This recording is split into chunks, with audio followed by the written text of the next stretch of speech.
Hello and welcome to this new lesson. In this lesson, we'll discuss the significance of understanding memory types and processes for optimizing learning and memory. Memory plays a crucial role in learning, retention, and cognitive function. In this lesson, we'll delve into the different types of memory and the processes involved, highlighting their importance in effective learning strategies. Memory is the ability to store and retrieve information when people need it. The three general types of memories are sensory memory, short-term memory, and long-term memory. Memory is the foundation of learning. Understanding memory types and processes allows us to select appropriate learning strategies, enhance retention and recall of information, improve cognitive function and problem-solving abilities. Let's begin by examining the different types of memory. Sensory memory captures sensory information briefly. For example, when you see a flash of lightning, the image lingers in your sensory memory for a fraction of a second, allowing you to process and perceive the event.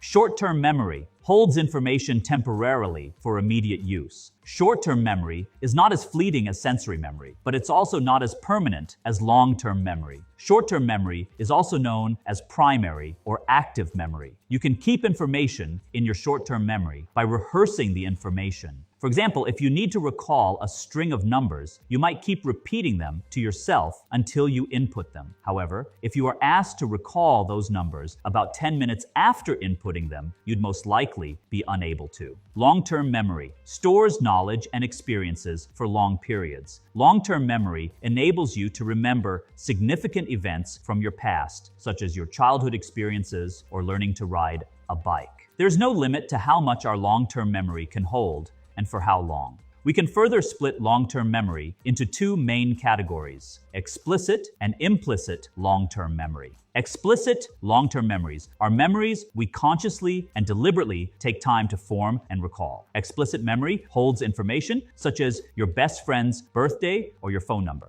It often includes major milestones in your life, such as childhood events, graduation dates, or academic work you learned in school. Implicit long-term memory. We are not as deliberate with forming implicit memories as we are with explicit ones. Implicit memories form unconsciously and might affect the way a person thinks and behaves. Implicit memory often comes into play when we are learning motor skills, like walking or riding a bike. If you learned how to ride a bike when you were 10 and don't pick it up again. How these types of memories are formed. Memories are made in three distinct stages. It starts with encoding. Encoding is the way external stimuli and information make their way into your brain. This could occur through any of your five senses. The next stage is storage, where the information we take in is stored. It is either stored briefly, like with sensory and short-term memory, or more permanently, like with long-term memory. The final stage is recall. Recall is our ability to retrieve the memory we've made from where it is stored. This process also outlines how sensory memory might be turned into short-term memory or short-term memory into long-term memory. Understanding memory types and processes is essential for developing effective learning strategies tailored to individual needs, maximizing retention and recall of information,